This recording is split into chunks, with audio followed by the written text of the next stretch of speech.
y que va resintiendo la confianza en la dirigencia política, aumentando el mal humor social, el enojo. Bueno, esto es lo que veíamos recién, es la misma que veíamos al comienzo, ¿eh? Bueno, ahí, ¿qué le parece? Bueno, creo que es una descripción de lo que efectivamente ocurre en la realidad cotidiana de los argentinos. Me parece que solamente yo discreparía en un concepto. Sí. Yo creo que cuando él dice que el mal humor social va contra toda la dirigencia política, no es tan así, digamos. Es lo que pretenden los medios dominantes, transformar esto en una crisis de la política. De todo el establishment político. De todo el establishment político, de la burguesía nacional, lo que hicieron en Brasil. Creo que acá hay situaciones diferentes. ¿Por ejemplo? Bueno, por ejemplo, el liderazgo de Cristina Kirchner. Yo creo que ese es un liderazgo que por lo menos un sector importantísimo de la población mira como una esperanza, como una expectativa. Que incluso el propio régimen democrático debería entender el aporte que hace en ese sentido. Porque si no hubiera un liderazgo como el de Cristina Kirchner, es probable que hoy estuviera la gente en la calle gritando que se vayan todos. Es una posibilidad, efectivamente. También creo, y en esto comparto la idea de Monseñor Ojea, que estamos atravesando una crisis muy profunda y que se apunta a generar el inmovilismo social. Pero en la Argentina eso no existe, porque la Argentina tiene una tradición política de otro tipo. Por este país pasaron movimientos populares como el irigoyenismo, el peronismo, gobiernos como el de Irigoyen, Perón, Alfonsín, Néstor, Cristina, un movimiento obrero que tiene la tasa de sindicalización más alta del continente, la reforma universitaria que le dio al movimiento estudiantil una característica muy particular, participativa. Entonces, desde ese lugar yo tengo una mirada optimista, no optimismo de la voluntad, sino optimismo fundado en el hecho de que me parece que va tomando cuerpo en la Argentina la idea de una alternativa a través de un gran frente patriótico nacional. Moró, usted, diputado, dijo Argentina tiene su propio Bolsonaro en referencia a Miguel Ángel Pichetto. Bueno, ¿por qué? No solo en relación a Pichetto, lo digo en relación a Pichetto, a Macri, ni hablar de Patricia Bullrich. ¿Todos digamos, son ¿no? alter ego de Jair Bolsonaro, puede ser? Digamos que no hace falta un Bolsonaro en la Argentina, porque está representado por estas políticas. Sobre todo con un gobierno que, como no tiene nada para mostrar, pretende presentarse solo como el partido del orden. Es la única agenda del gobierno es esa. Por eso el disparate el otro día de Patricia Bullrich.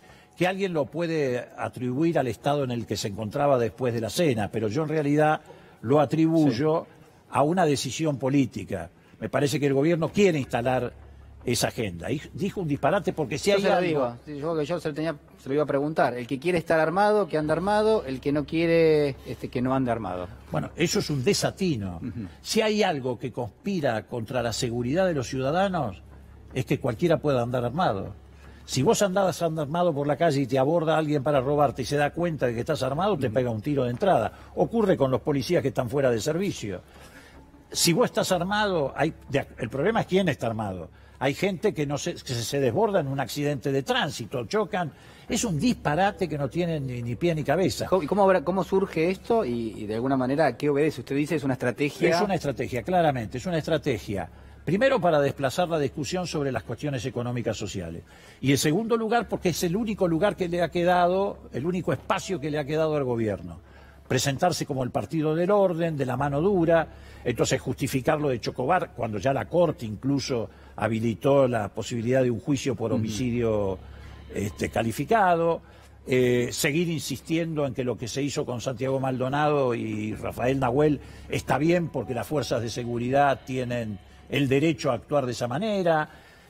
Ayer o antes de ayer anunciaron algo que no venía en el anteproyecto del Código Penal, que se incorporara al Código Penal, cuando en realidad es del Código de Contravención, la obstaculización del tránsito para aplicar penas. El tema de los inmigrantes, inventaron esto de los inmigrantes alrededor del chico turco que detuvieron, de los Vos fíjate, hasta aquí el gobierno de Macri decía que eran bienvenidos los venezolanos que venían huyendo del hambre y del marxismo de... Cambió el discurso con respecto Pero absolutamente, ahora los quieren echar a patada a dos porque estaban supuestamente en una manifestación.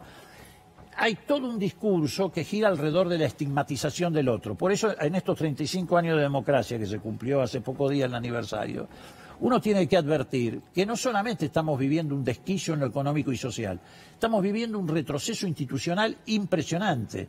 Porque hace 35 años precisamente la democracia que recuperó el respeto por el otro, el Estado de Derecho, el ejercicio de las garantías constitucionales. Hoy el Estado de Derecho está arrasado por el gobierno y los jueces. Antes el Estado de Derecho lo arrasaban los golpes militares o gobiernos que cabalgaban sobre la proscripción o el fraude. Hoy en Argentina el Estado de Derecho se lo llevan por delante el gobierno, que tiene legitimidad de origen, y los jueces.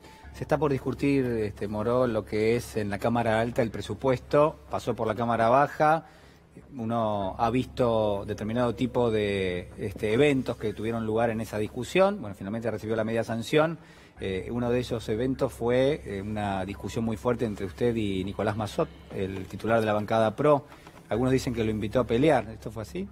Massot a mí. No sé, se lo pregunto. No, mira, en primer lugar, eso son anécdotas. La Cámara de Diputados, acá y en cualquier lugar del mundo, no es un convento de monjas. Y menos cuando está en juego la calidad de vida de la gente. En realidad no estábamos discutiendo el presupuesto, eso es un eufemismo. Estábamos discutiendo el déficit cero. La misma discusión que tuvo el Congreso el 30 de julio del 2001, a meses de la crisis de diciembre del 2001. Cuando Cavallo y de la Rúa le hicieron al país la misma propuesta que ahora le han hecho Macri y Duhovne de la mano del Fondo Monetario Internacional.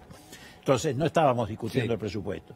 Estábamos discutiendo cómo, a través de la ley de déficit cero, se juntan recursos de moneda extranjera para pagar la deuda a expensas de la educación, el consumo, la salud, el trabajo, la inversión, o sea, a expensas del resto de los argentinos.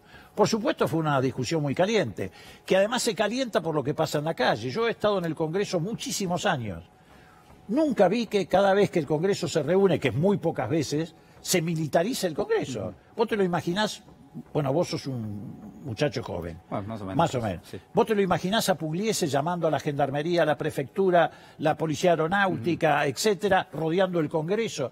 Yo he estado en discusiones, como ahora te lo puede ratificar Omar, en discusiones muy fuertes, como por ejemplo la ley sindical.